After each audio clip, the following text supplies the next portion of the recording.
27 এপ্ৰিলৰ পৰা 30 মেলৈকে 24টা দিনতে এছএছচি এক্সাম শেষ কৰিব ভাবি চাওক কিমান ফাষ্ট কৰি দিলে গতিকে এবাৰ কম্পিটিশনো যথেষ্ট হ'ব ভ্যাকেন্সি আছে হয় 25000 প্লাস ভ্যাকেন্সি আছে কিন্তু অসমত কিমান ভ্যাকেন্সি আছে সেইখিনি কথা কম আজি ফুল ইনফৰমেশন সহকাৰে আজি এই ভিডিওটো প্ৰস্তুত কৰিছো যেহেতু এছএছচি এক্সাম 27 এপ্ৰিলৰ পৰা 30 মেলৈকে হ'বলৈ গৈ আছে মাজত মাত্ৰ আৰু কেইটামান দিন আছে 24টা দিনতে এছএছচি লাখ লাখ পৰীক্ষাৰ্থীৰ পৰীক্ষা শেষ কৰিব গতিকে ভাবি চাওক কিমান ফাষ্ট কৰি পেলাইছে এক মাহো নাই পতা 24টা দিনতে এছএছচি এক্সাম শেষ কৰিব আৰু কোৱেশ্চন কেনেকুৱা আহিব কিমান মাৰ্কৰ আহিব নেগেটিভ মাৰ্কিং কিমান পৰীক্ষাৰ টাইম কিমান গোটেইখিনি ফুল ইনফৰমেশন দিম আজি এটা ভিডিওটো শেষলৈকে চাবা পুনৰবাৰ কৈছো চেনেলটোলৈ যদি কোনোবা নতুনকৈ আহিছা তেনেহলে চেনেলটো প্লিজ ফলো বা সাবস্ক্ৰাইব কৰিবলৈ একেবাৰে নাপাহৰিবা এতিয়া কথাটো হ'ল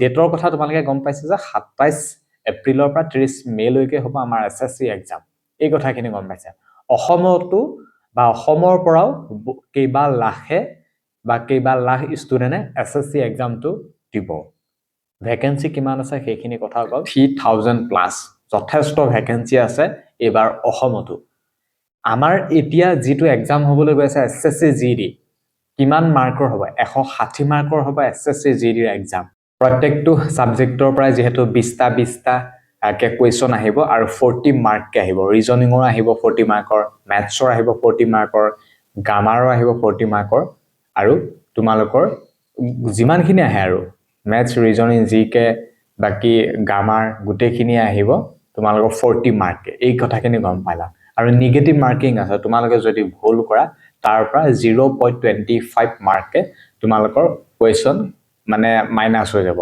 মাৰ্ক মাইনাস হৈ যাব যদি 4টাত তোমালোকৰ এককে মাইনাস হ'ব 0.25 মাৰ্কে এটা এই কথাখিনি গম পালা নেগেটিভ মাৰ্কিং হ'ব 0.25 মাৰ্ক আৰু কিমান টাইম তোমালোকক দিব টোটাল টাইম দিব তোমালোকক 60 মিনিট 1 ঘণ্টাৰ ভিতৰতে টোটাল 160 মাৰ্কৰ এক্সাম 80টা কোৱেশ্চন তোমালোকে শেষ কৰিব লাগিব গতিকে ভাবিছো 1 ঘণ্টা 5 মিনিট বা বাদেই দিয়া ইটো কিবা এটা কৰিলা বা ইফাল কিফাল মানে সেইখিনি সময়তে আৰু বলে তোমালোকৰ তাত সহি সিগনেচাৰ কৰিবলৈ আহিব বলে কম্পিউটাৰটো অকমান টাইপ ইফাল কিফাল হৈ গল 5 মিনিট বাদ দিয়া 55 মিনিটতে তোমালোকে এক্সামটো ক্লিয়াৰ কৰিব লাগিব কিমান 80টা কোৱেশ্চন শেষ কৰিব লাগিব 55 মিনিটত 160 মাৰ্কৰ ভাবিছোৱা গতিকে আৰু এক্সাম 160 মাৰ্কৰ পুনৰবাৰ কৈছো আৰু এক্সাম ক্লিয়াৰ হোৱাৰ পিছতে তোমালোকক আৰু এক্সাম পাস কৰা মাৰ্কৰ পৰা ভিত্তি কৰি তোমালোকক ফিজিক্যাল দিবলৈ মাতো ফিজিক্যালটো নেক্সট মাহতে হৈ যাব যদি তোমালোকৰ যদি 30 মেলৈকে যদি তোমালোকৰ এক্সাম হৈ থাকে জুন মাহত ৰিজাল্ট দি জুলাই মাহত ফিজিক্যাল পাতি দিব ফাষ্ট কৰিব ফিজিক্যাল জুলাই মাহত হৈ যাব 5 কিলোমিটাৰ দৌৰাব 24 মিনিটৰ ভিতৰত লৰাসকলক আৰু 1600 মিটাৰ দৌৰাব ছোৱালীসকলক 8.5 মিনিটৰ ভিতৰত এটো ফিজিক্যাল জাস্ট কোৱালিফাই কৰিব লাগে ফিজিক্যাল কোৱালিফাই হোৱাৰ পিছতে আকৌ তোমালোকক লগালগ মেডিকেল টেষ্ট কৰাই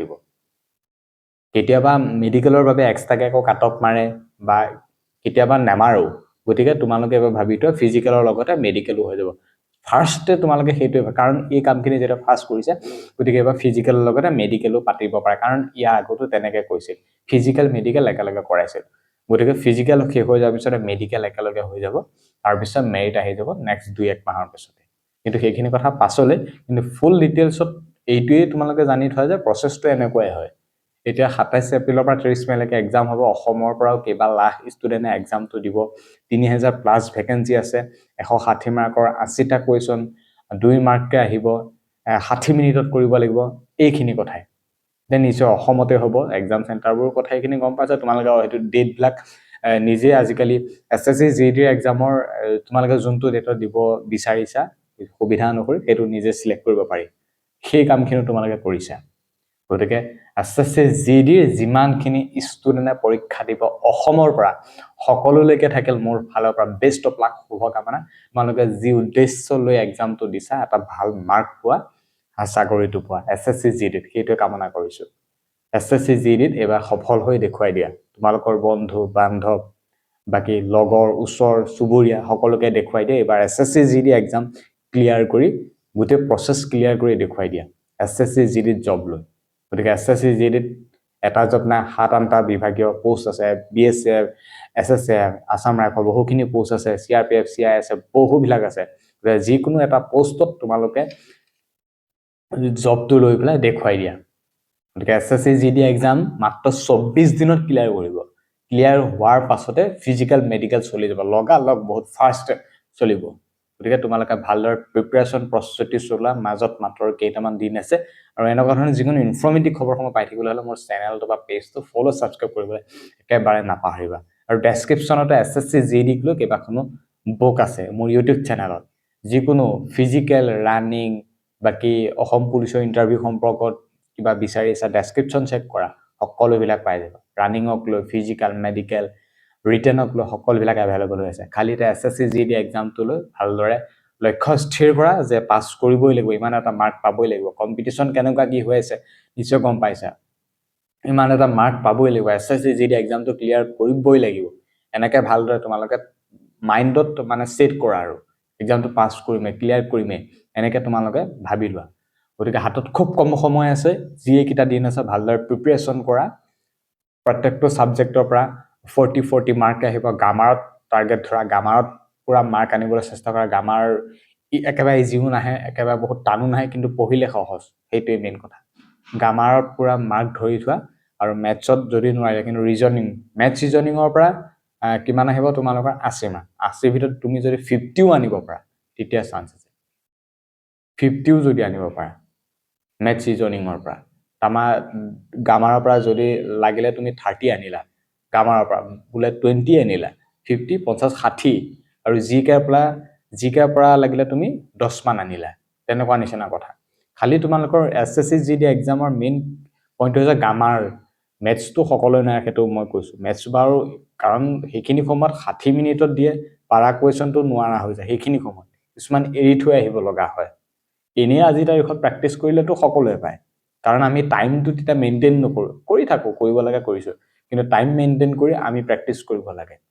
আমি প্ৰেক্টিছতে টাইমটো মেইনটেইন কৰিব লাগে, কাৰণ সেইখিনি এক্সাম সময় ভাবি চোৱা, 60 মিনিটত 80টা কুৱেশ্যন ক্লিয়াৰ কৰিব লাগিব, 160 মাৰ্কৰ। নিগেটিভ মাৰ্কিঙো আছে। কম্পিউটাৰ টাইম পুৰা .1 এনেকৈ 1 ছেকেণ্ডটো কমাই নিদিয়ে, 1 ছেকেণ্ডটো বঢ়াই নিদিয়ে। গতিকে মাইক্ৰ' ছেকেণ্ডত তোমালোকক পুৰা চাব, 60 তোমালোকক মিনিটেই দিব, 1 মিনিটো নবঢ়ায়। গতিকে ভাবি চোৱা। গতিকে গ্ৰামাৰ মেইন পইণ্ট, তাৰপিছত ৰিজনিং, তাৰপিছত মেথছ, তাৰপিছত জিকে। গ্ৰামাৰ পুৰা একদম ক্লিয়াৰকৈ, গ্ৰামাৰত 30 ধৰি থোৱা, মেথছ আৰু ৰিজনিঙত 50, জিকেত তোমালোকে 10 মাৰ্ক ধৰি থোৱা। এনেকৈ যদি ক্লিয়াৰ কৰিব মানে 70+, 70, 80 এইখিনিৰ ভিতৰত মাৰ্ক থাকিলে চিলেকশ্যন 100% হ'বই। 70 বা 80ৰ ভিতৰত 100% চিলেকশ্যন হ'ব। যদি তাৰ ওপৰত যদি বেছি হয় তোমালোকৰ কাৰণে ভাল। খালি মেইন এইখিনি কথাই, 60 মিনিটতে গোটেই খেলটো হৈ আছে। SSCৰ 60 মিনিটতে গোটেই খেলটো হৈ আছে। তাৰপিছত 24 মিনিটৰ খেল, তাৰপিছত ছোৱালীসকলৰ 8.5 মিনিটৰ খেল, তাৰপিছত মেডিকেলৰ খেল ক্লিয়াৰ হোৱাৰ পিছত ফাইনেল মেৰিটত নামটো 100% আহিবই।